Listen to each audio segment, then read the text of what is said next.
All right, I'm going to get started. We have just a few things to cover before we start with the content for today. So I'll start that while the rest of people are joining the call. Welcome, and thank you for joining us today. My name is Niall Richardson. I am a Senior Political Action and Engagement Officer here at PIPS National Office. I am joined today by my colleague, Andrea Desjardins, who is also from the Political Action team. To begin, we would like to take some time to respectfully acknowledge that our office, located in Ottawa, is on the unceded, unsurrendered territory of the Algonquin Anishinaabe Nation. Before this land was a city, it was and remains a place for the Algonquin Anishinaabe people, whose presence here reaches back over 8,000 years. As settlers, it is our responsibility to educate ourselves on the history of the First Peoples, to learn how to be respectful of their culture, to acknowledge their pain and our part in it. This journey of understanding is uncomfortable, but part of discovering our past is how we continue to benefit from it, is the duty to grow and to change in order to want to do better.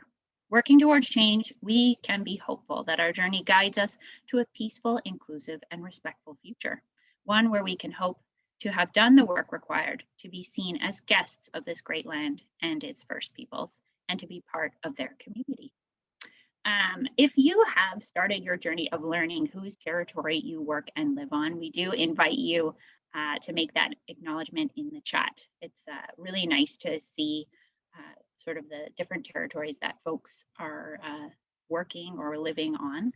So yeah, we invite you to put that in the chat. We can all share. At the beginning of our webinars, we do also like to provide you with our equity statement, which clearly outlines our expectations from participants. If you could please take a moment to review the statement. The link is in the chat box. Or Andrea will put it. Oh, she's done it. Boom, done. As noted, the Professional Institute of the Public Service of Canada strives to create a climate that is respectful, safe, and inclusive, where we all feel welcomed and valued, and where we are supported to make our contribution and support others to make theirs. We thank you for being a part of this inclusive space. Now let's go over some key information about our Zoom platform today. Due to the size of the group, we have muted your computers to ensure we have the best sound quality for everyone participating and for those who will watch it later. Please use the chat box, or rather the Q&A feature. It's easier for us to respond there, to send a message to us if you have any questions or technical issues during the webinar. Today, we will be discussing what it means to be a part of the PIPS community.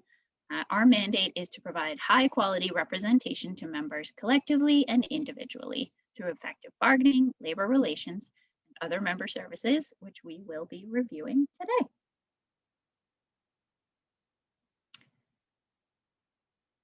So during today's presentation, we're going to do a quick overview of our organizational structure and take a look at PIPS governance. We're also going to discuss what it means to be a PIPS member. So the benefits of being a part of sort of this larger community and how our collective efforts can really make a difference. We also want to take a look at some of the resources and services that are available to you as part of this community. So let's get started with today's session. Turn it over to Andrea for a moment. Thank you so much, Niall. That was great. Looking forward to getting to know everyone on the webinar with us today. And actually, to start things off, getting to know each other is super important to us, and it's always nice to know who's participating today. So we're going to use a fun and interactive tool called Mentimeter for this activity. Niall, not Nat, Niall, my wonderful colleague, is going to post the link in the chat. I was actually reading the word chat as I said Niall. You can click on the link and answer the following questions. We will share the results on screen. So Niall is going to post the link, and she did. So let's take a few minutes. Please click on the link. You'll be asked a series of questions super quickly, and then it'll give us a better idea of who we have with us today. Our first question to you is, where do you work? And once you've filled out your answer, hit enter. And then you can answer a second question, which is, what are you hoping to learn today? And once you answer that question, hit enter again. And the last question is, we're curious to know how much you already know about PIPS. So you'll notice you can vote multiple times, but we suggest just choosing one option. So on your last question, just one option, and then hitting submit.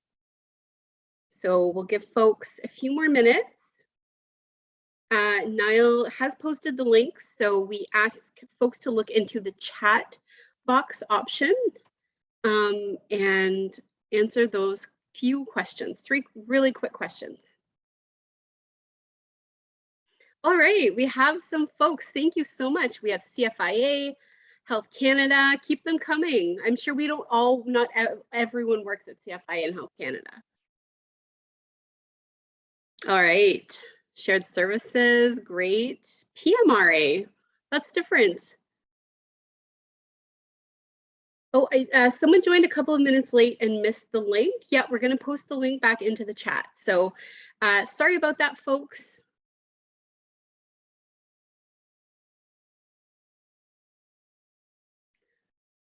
All right, we'll give folks a few more minutes.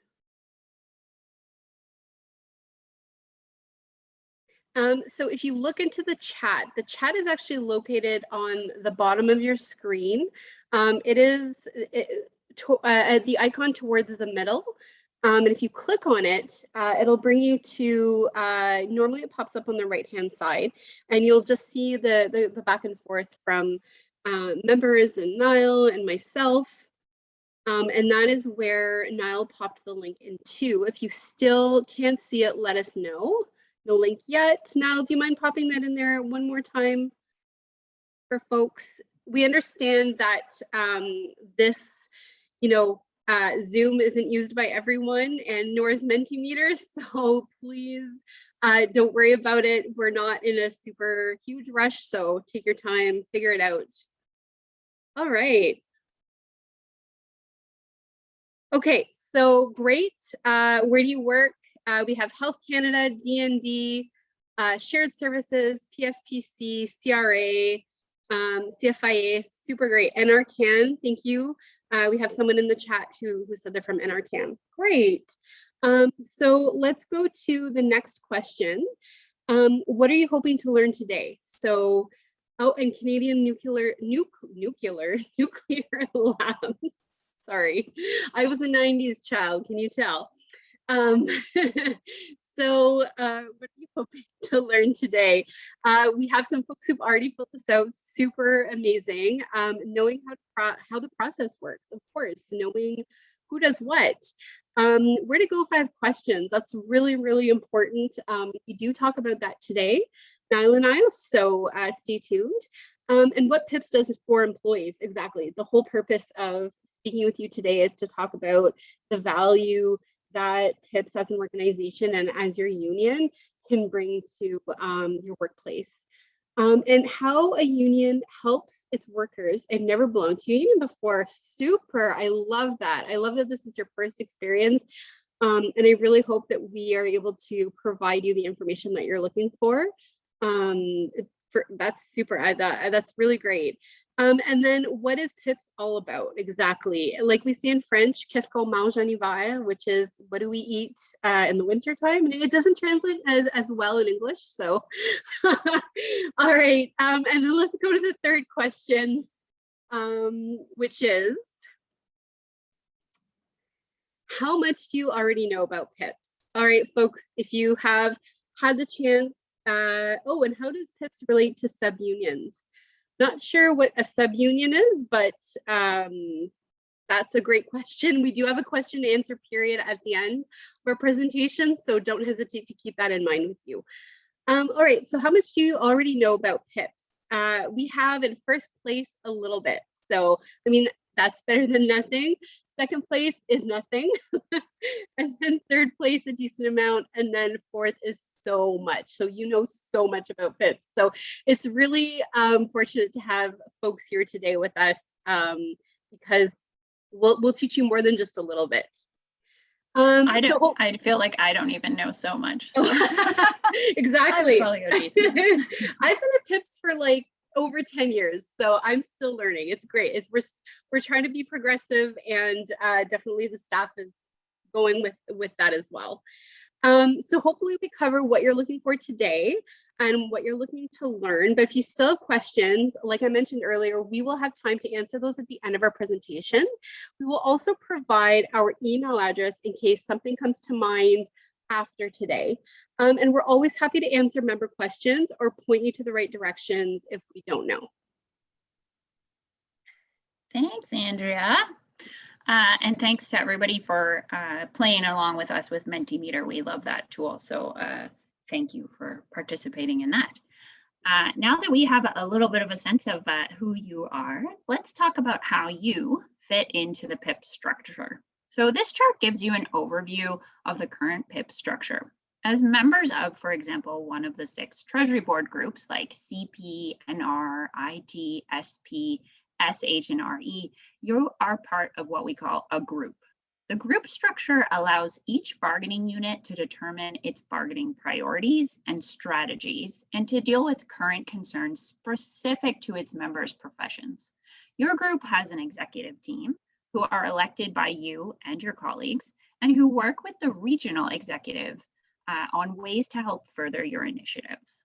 The regional structure allows the issues and interests specific to a particular geographic region like Atlantic, Quebec, National Capital Region, Ontario, Prairies, Northwest Territories, BC, and Yukon to be reflected in the Institute's broader concerns. Much like your group, you elect the representatives that make up the regional executive as well. You, as a member, are connected on some level to everyone shown in this chart. You're elected to the president's office or to the board of directors. You form the advisory council, the regional executives. You form part of all of the PIPS elected positions. You work with staff on any given initiative, whether that be during negotiations, while sitting on a committee, or volunteering for an issue-based campaign. The union is truly its members. The lines joining each of the PIPS, each areas of PIPS, represents how people are connected to each other. But let's be honest, we are all connected and working towards a better workplace for all of our members. We realize that that's a lot of information, and I find this chart overwhelming, though it's not as bad as the original chart, which had a lot more lines and a lot more boxes. So let's just break down some of the key takeaways on the next slide. Thanks so much, Niall. All right, let's talk about the takeaways. So I'm gonna try my best to break it down. I understand that, especially for folks who only know a little bit or are new to unions, a lot of this information can seem a bit muddy, but we'll do our best, Niall and I, to help you wade through that mud. So to break down what we've just discussed, as a new member, you will begin to understand what types of roles and responsibilities are available to you should you want to become more involved with PIPS. And to review what we just talked about, PIPS has a parallel structure by occupational group and by region.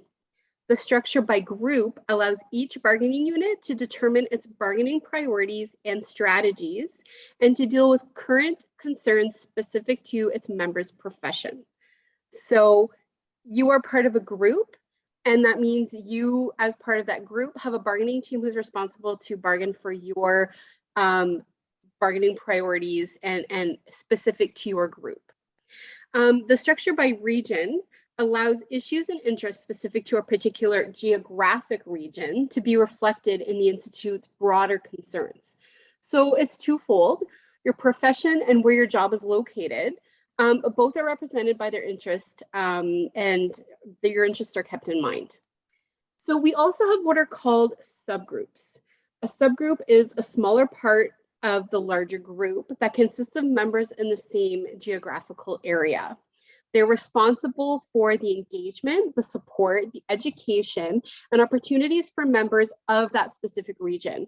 They're the on-the-ground team in your area that you can definitely get involved with. So if we want to go, if we want to take an example, the NCR, so National Capital Region, has its own what we call regional branch, and it has a group. It has a group consisting of members in a similar occupation in that area. Subgroups would be specific to the NCR. So let's say if you're part of the CRA, you're an AFS member, the group spans all over Canada. Well, your subgroups will be divided on whether or not you're in the NCR, or if you're in Toronto, or if you're in Montreal, or if you're in Halifax, or if you're in Nunavut, and then you can be part of that subgroup there. So apologize if that's confusing, but we can definitely answer questions after the fact. A question we get asked a lot is, what is the difference between a group and a bargaining unit? So your group is made up of all of the members of a specific occupation or classification. So for example, if you're a member of the IT, so formerly CS group, you and your fellow group members are all in the computer systems field. So it doesn't matter which employer you're working for, you're classified as an IT. Where we have a single employer, we are able to have bargaining units that cover many departments with a classification. So basically, a group is a bargaining unit. A group and a bargaining unit is more or less the same thing. Group members and PIPS negotiator make up bargaining teams. So for example, members of the IT, so formerly CS group, and a PIPS negotiator make up the bargaining team for the IT group. They negotiate collective agreements for all IT members, regardless of your classification, department, or workplace. But we'll get into bargaining in a moment, because that is another huge subject to talk about. We've also talked about groups, subgroups, bargaining units, but what about the board of directors that we saw on the chart in the previous slide, who make up and who makes up the board, and what exactly do they do? So the board of directors consists of the PIPS president, currently Jen Carr, 4 vice presidents, so 2 full-time and 2 part-time, and then there are 10 directors. They're responsible for acting on behalf of PIPS on all matters. And when I say PIPS, I mean PIPS members. So they're elected by you, and they're acting on behalf of you, including participation in committees of the board. They're involved in recruitment of the new bargaining unit members, and they work on internal policies and bylaws. So members like you elect the board every 3 years. And you get a chance to hear from candidates and decide who you'd like to be to see represented. And the board members are from different groups and regions. So it's not based on which group they're from, if they're with the AFS group or the NR, or even their classification. It spans all of Canada. So this ensures that all of our members' interests are being taken into account when important decisions are made on your behalf. And a great example of someone that I mentioned earlier who has taken the journey from a new member like you to someone who's holding our top leadership position is our current president, Jennifer Carr. Jen worked in the federal public service for nearly 20 years in many capacities. She began her time in our organization as a new member, much like you. And now she was eager to help her colleagues succeed with the best benefits and representation. So because of this drive, this led her to become actively involved with PIPS for nearly 2 decades. She started out as a steward, and we'll get into what a steward is later. She sat on a group executive, and then she joined a bargaining committee as well as a consultation committee. And then she was elected to the board of directors. So many steps, but actually very, very important steps. All of these led her to the position that she holds today as president of the union. And she serves as a great example of how you can get involved and have your voice heard in whatever capacity you choose. So whether you wish to become president one day, whether you wish to be a steward, whether you just wish to be on a group or subgroup executive or on the health and safety committee, there's so many different options for you depending on what you're comfortable with. Thanks, Andrea.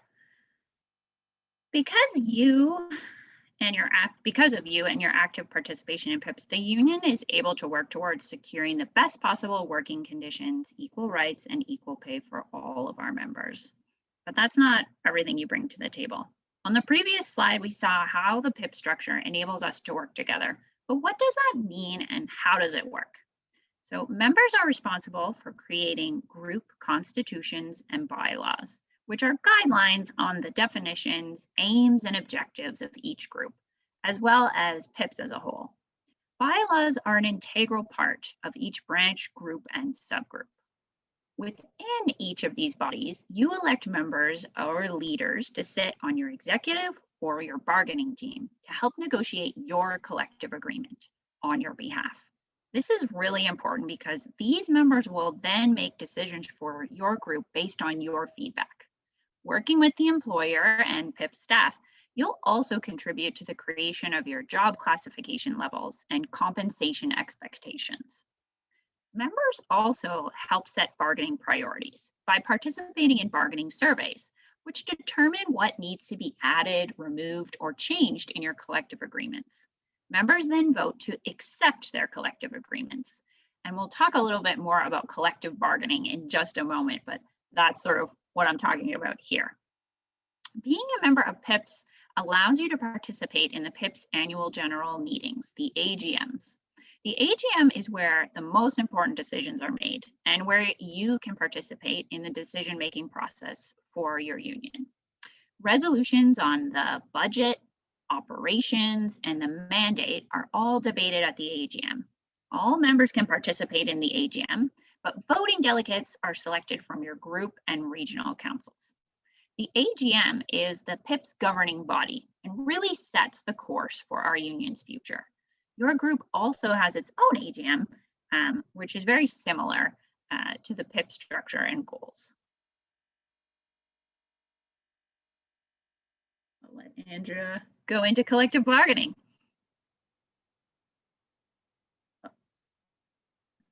Sorry, I lost my mouse there. I have too many screens open. I just, it was gone. All right, sorry about that.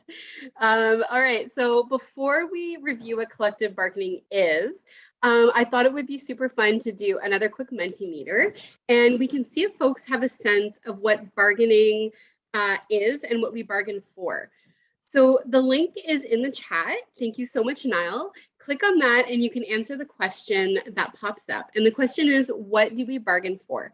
So think about possible things we look to change or improve during each round of bargaining. There are no wrong answers, so don't worry, no ideas too silly. And we, well, you know, and technically there are, but like, don't let that stop you. Who knows? You never know, right? So let's get that started.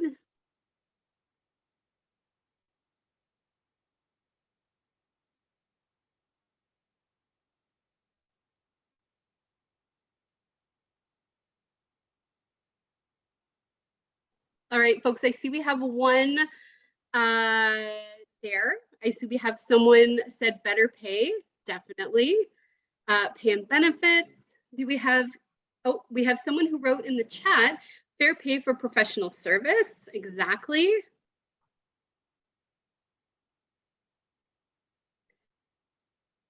Keep them coming, salaries, vacation, benefits packages, exactly. Working conditions, employee protections and rights, better insurance. I would love better insurance rates as well. I think you mean health insurance, but yeah, I totally get it.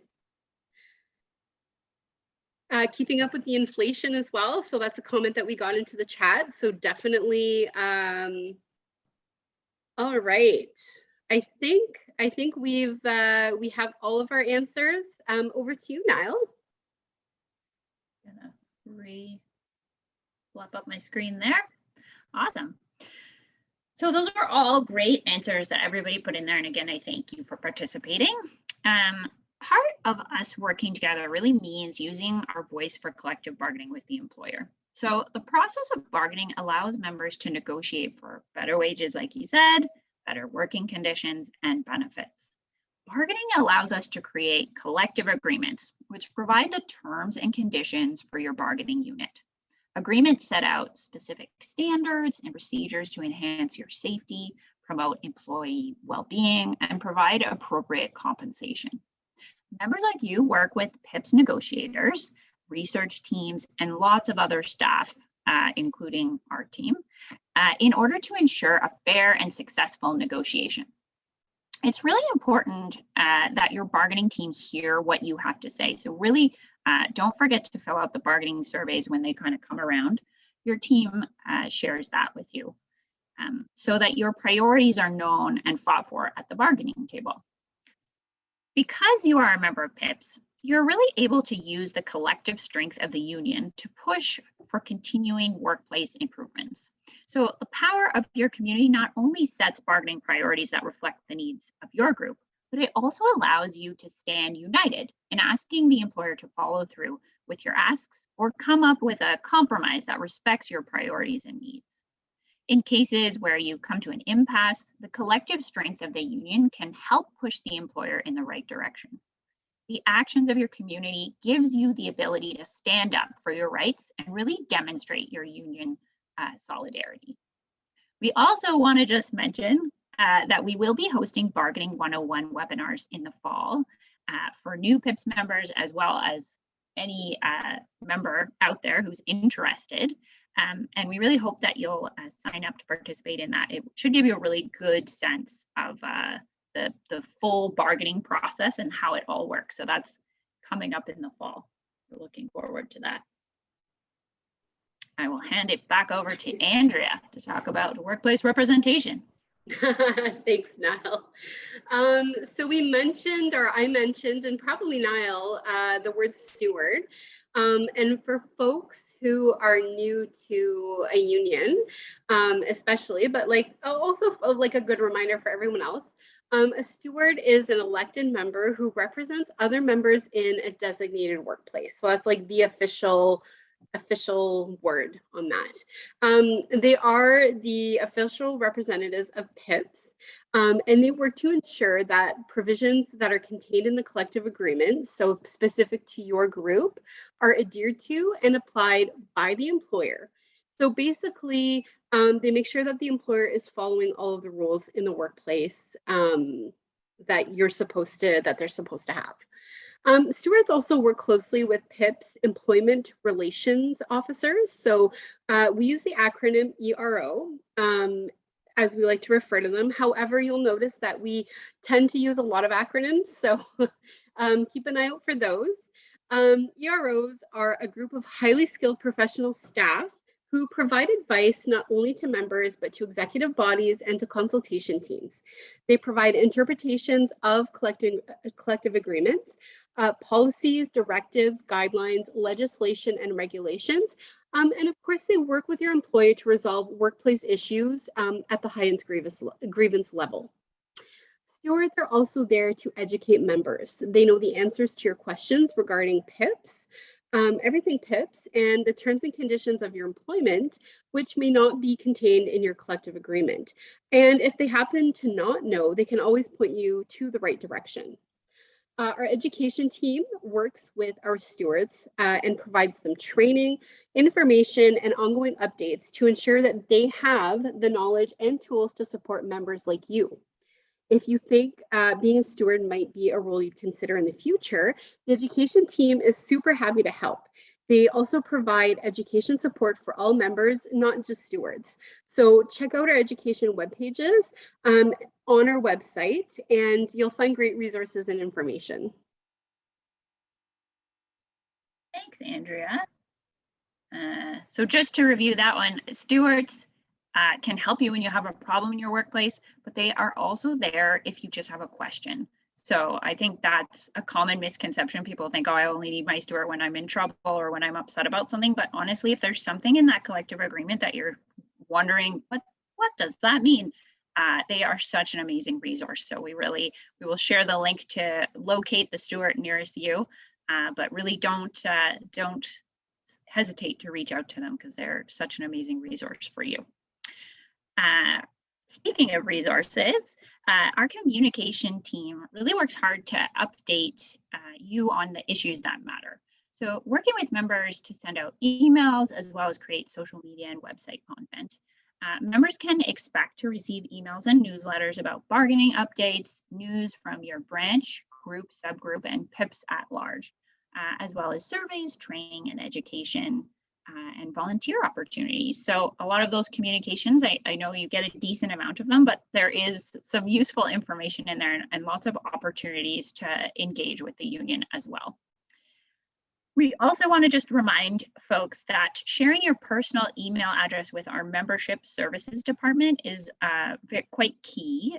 It's a really great way for them to be able to assure that the communications that come to you regarding bargaining and the bargaining process are not being sent to the employer email address. And this just adds sort of a level of confidentiality when we are in negotiations. So if you think that membership doesn't have your personal email, you can contact membership services with that information, and we will provide their contact at the end of the presentation as well.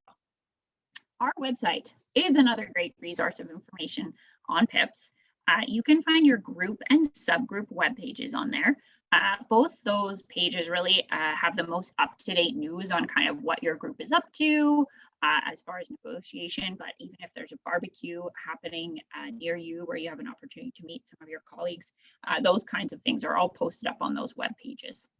The website is also a great way to find out what PIPS as a whole is working on, from bargaining to issue-based campaigns. There is a lot of information on the website, I'm not going to lie. Sometimes it can feel a little bit overwhelming. So if you are looking for something in particular, we do ask to reach out to us because we are happy to point you in the right direction. One of the best parts of being in a community like PIPS is the ability to have your voice heard. So you've heard me rattle on and on about participating in surveys, but there are so many of them and they really do set our priorities. We also encourage you in a number of occasions to share your personal stories about how a particular issue has affected you. So that's another great opportunity for us to share our experiences with one another. It really helps bolster our sense of community, and a lot of the time it's very inspiring for other members and for folks across the country to take action. We do work hard to bring important issues affecting PIPS members to the attention of the government and also to the attention of Canadians as a whole. Together, we've championed scientific integrity and the increased inclusion of women in science. We've fought to protect pensions, and we've helped to try to find a solution for the Phoenix pay system disaster. I will turn it over once again to Andrea to give us a little sense about signed members. Thanks, Niall. Before I start that, I just want to say that the last few things that Niall mentioned are actually successful campaigns that we ran. They live on our website. If you want to read up on them, there are some really great changes that we've been able to help make, not only for our members, but for Canadians. So I really think if you have the time to definitely check those out. Okay, let's talk about being a signed member. We have worked closely with our fantastic colleagues in the membership section. It is such a great group of people, and they work on not only ensuring that your information stays up to date, but on so much more. And they also help provide information and the ability to become a signed member. So as you can see on your screen, this chart lists the benefits of being a signed member of PIPS. And then you're looking at it and looking at me and saying, what does that actually mean when I am a signed union member? So by signing the membership card, which is provided by our membership team, you will become a signed union member. So this means that you'll be able to fully participate in all union activities and services. You can vote on important bylaws and policies, as well as to help implement those changes. You can also vote on the terms and benefits of your next collective agreement. You will be able to run for elected positions within PIPS, and this will allow you to help set goals and further protections and make sure that you have a voice either at the executive table or at the bargaining table. And also by signing, you are not only giving yourself a voice, a single voice, but within your workplace as well, you're helping the collective voice, which is incredibly important. You are part of a community, and you're working with your colleagues to build the best working environment possible for everyone. So if you know someone who might not be a signed member, please encourage them to contact our membership services. And we do provide their information at the end of the presentation so that they can sign up and definitely get in touch with all of those benefits. Thank you, Andrea. So how you can get involved. You saw on the organizational chart at the very beginning of our presentation that there are many different bodies within PIPS that work together to achieve all of our goals, and that members like you make up all parts of the organization. You can represent your colleagues on a group executive, you can join a bargaining team, or become a steward. And this might seem daunting at first, but often union leaders begin as stewards, just like Jen, or as part of their group executive, and learn the ropes along the way.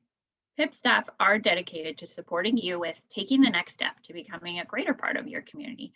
So please do reach out if you have any questions or if you're interested in getting involved. We also have a Better Together toolkit that has funds available to members who want to organize workplace campaigns or events. You can check that out on our website or by reaching out to our team as well. And we will be sharing all that contact information at the end of today's presentation. Great, thanks, Niall. So Niall and I are very, very, very glad, happy, excited that you took the time to join us today. And we want to share some of our upcoming webinars with you so that you can continue your new member journey with us. The Political Action and Engagement team is continually developing new and engaging webinars for members. So we hope you'll consider joining us during the ones that you see on your screen. In the next few months, we'll be providing webinars on bargaining basics so that members like you get to know everything that goes into negotiating your collective agreement and how you can be engaged in this round of bargaining, because we do know, and you might not know that actually this fall, most of our groups go into bargaining. We'll also be hosting a mental health training for Mental Illness Awareness Week with the support of the Canadian Mental Health Association, so the CMHA, which we did host a mental health awareness week about a month or so ago, and it was very, very interesting. So the CMHA has so many good resources for our members. We will also have a bystander intervention training session with a truly amazing person. Her name is Julia Lalonde. And this outlines how you can help stop harassment in the workplace. So keep your eye out for these webinar invitations. We are going to send them to you. They're coming to an inbox near you. We also want to mention that we have a number of recorded webinars already up on PIPS.ca. If you are looking for information on pensions, something that's good to know even if you're not retiring anytime soon, we have a webinar that we just did, Niall just did actually, on care leave provisions with EROs. So they're explaining parental leave. And I mentioned the workplace mental health training. So there's so much more to look at and listen to and learn. Please check those out at your leisure on our website. Thank you, Andrea. Yeah, there's so many recorded webinars up there, especially the pensions one. There's calculating your pension, and then there's I forget what the other one is called, but they're both really useful information there. And I did just complete a parental leave webinar that went over all of the parental leave provisions available to most of our public service members, as well as EI and QPIP. So that will be up on the website soon, but we do tend to repeat these webinars live so that you have the opportunity to ask questions as well. So take a look at that, and honestly, feel free to reach out to our team anytime if you have a question about the website or how you can get involved or what's happening with bargaining or anything like that. We're happy to point you in the right direction. So thanks for taking the time to connect with us today. We really highlighted sort of the top level benefits of being a part of the PIPS community and working together, either as a part of your group or as a part of the larger PIPS team. It really means that you can negotiate for better working conditions, equal pay, and equal rights. It also means that you can ensure that your voice is heard at the highest level. and that you have access to important information and training to become a leader within the PIPS community, which is something we hope everybody sort of strives towards. If you have any questions about today's presentation, you can please type those into the Q&A tool, which is just at the bottom of the Zoom screen. You'll see two little sort of talking bubbles and it says Q&A. We will open that up. You can pop your questions in there and we're happy to answer them as best we can. If Andrea and I do not know the answer, we will be honest, but we will get back to you once we figure it out. We know not a lot. Well, Andrea knows the most, but we know a decent amount. So yeah, if you have any questions, please feel free to pop those in there and we can go through those. And then we'll just wrap up today afterwards with a little quick poll, just getting your feedback on today's presentation and seeing if you're interested in any of the upcoming webinars so that we can keep you looped in. So now we do have two questions. Did you want to take those or did you want me to jump in? I'm going to make you jump in on this. Amazing. I love it. All right. So the first question from Anonymous. Thank you, Mr. or Mrs. Anonymous, or they or them. I appreciate you attending. How do you know if we are assigned members? So we did get this question a few times. And you will have received an actual membership card and a membership number from our membership services, and you would have filled out a form. So if you have not taken those steps, please contact membership services at the email that you see on your screen, and they will be more than happy. Oh, and now pop the link or the email into the chat. They will be more than happy to check for you to see if you are a member, assigned member or not. We actually have one of our colleagues, the team lead for membership, on our call today. So sorry, Alain, I'm gonna shout you out.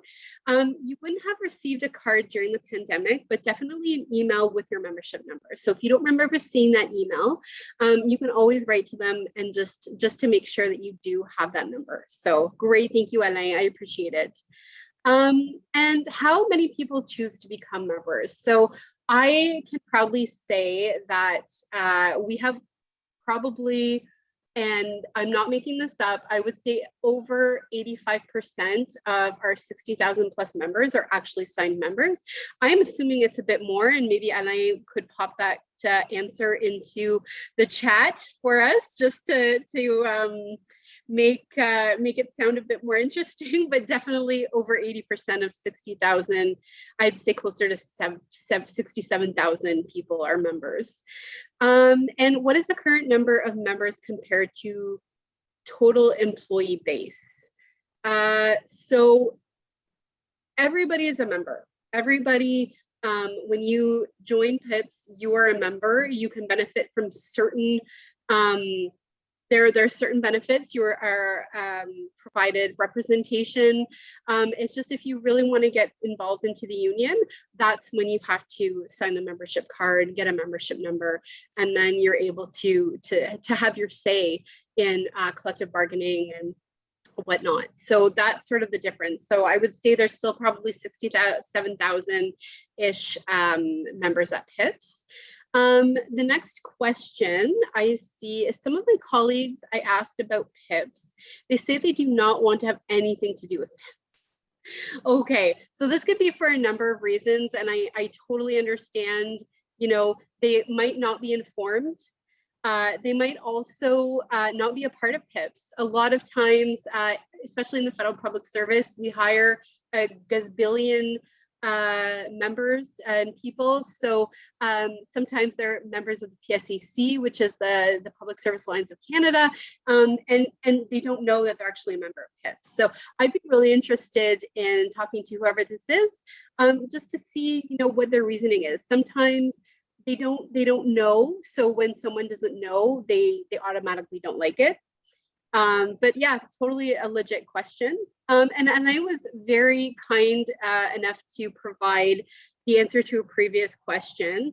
How many people choose to become members? 87% are members, are signed members. So that's 63,000 435 of approximately 67,000 who have membership cards. So and membership numbers. So this is amazing. I don't know. That's a really good turnaround rate in my books.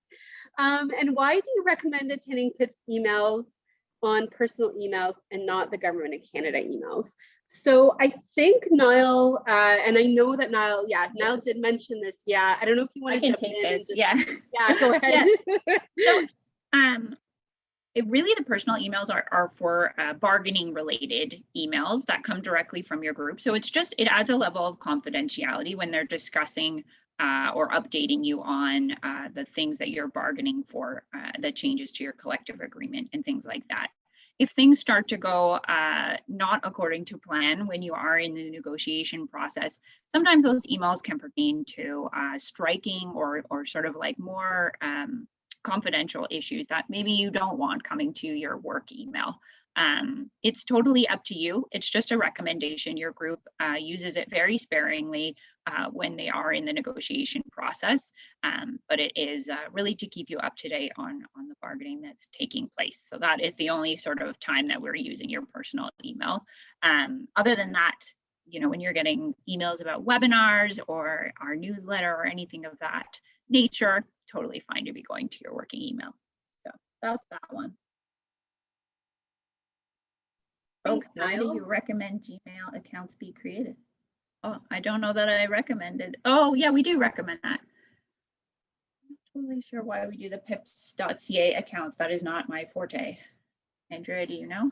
Yeah, I think just for folks who might not have a personal email or might not want to use their personal email for PIPS related or union related activities. I know that some of our stewards and executives have a pips.ca account for that matter. So everything that goes into that inbox is member related. And, stewards and executives, because it involves sensitive, it could be sensitive information, especially. So for example, I mentioned that we're going into bargaining in September. That means there's going to be a lot of, rallying and supporting your bargaining team, because they're going in front of the employer on your behalf to bargain and negotiate for your better work benefits and environment and all that such. So if we're having an information session on bargaining with specific details that we might not want the employer to know, definitely sending that to a PIPS Gmail account or a personal account is better than it going to your employer account, because your employer owns that email account, right? It's not yours. You do not own it. So anything on there is accessible to the employer. Perfect. Thanks, Andrea. Thank you, Alain. Also, great to have you on the call. Yes, there are some shared files on Google. Our team definitely uses, we have a member file where we put templates that are accessible to folks as well. So yeah, we do shared files on Google quite often. Even if you don't have a Google account, of course, you are able to access those documents. You can download them as Word or PDF documents as well. But we do use Google Suites. Staff use that within the Institute. So it does make for really great document sharing capabilities there. So that's also a good reason. So one of our colleagues actually just popped the link to creating a PIPS email for those interested. So I'm going to pop it into the chat. Thank you so much for that. We super appreciate all the help from the folks and our colleagues in the membership section. It's been great. Fantastic. All right, I think we're going to wrap up today with a quick little poll, and then we'll let you have a little bit of your lunch hour back. Hopefully it will let me launch the poll. Nope, I don't know, it just doesn't like me. Andrea, are you able to launch that for me? There's something wrong with my computer. It has rejected me launching polls. I sure can. You just have to make me the host because I do not see it. Oh, yeah. I'll try one more time. No, it doesn't miss you. I know. Technology is not your friend. All right, folks, please stay on the call. We do have a quick poll that we would love to share. Thank you so much, Niall. I'm going to launch that right now. So it is a pop-up on your screen. If you don't see it, it may be because your computer is not allowing pop-ups. Unfortunately, there's nothing we can do for that, but the question is, did you find the content for this webinar useful? It's single choice, yes, somewhat, I want to learn more, not really, I want to learn more about a specific subject that we might not have covered, and no. So if you do not see this pop up, please pop your answer into the chat. It's just to give Niall and I an idea of, you know, how useful the content is and areas of improvement and areas that, you know, maybe we're not covering and you want to hear about on this broad overview. So once again, if you don't see the pop-up, the question is, did you find the content for this webinar useful? And please make one single choice. It's either yes, somewhat, I want to learn more, not really, but I want to learn more about a specific subject, and no.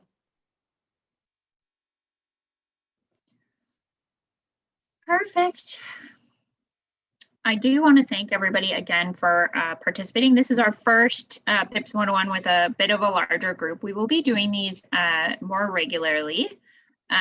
We do hope that most of participants today did get to experience the email welcome series that we sent out. That is a new initiative as well. So we're playing around with that content and making sure that we're engaging with our new members as soon as possible. So any feedback is much appreciated. Our email, again, is bettertogether@pips.ca. You can reach out to us there if you have any follow-up questions or any feedback that you would like to share. We are happy to hear from you. Perfect.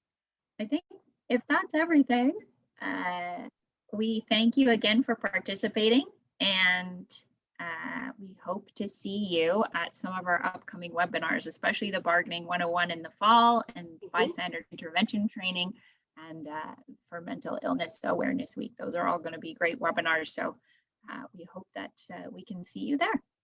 Amazing. Thanks, Niall. And also keep an eye out for some great campaigns that we have coming as well. So keep an eye out in the summer. We hope you have a wonderful summer.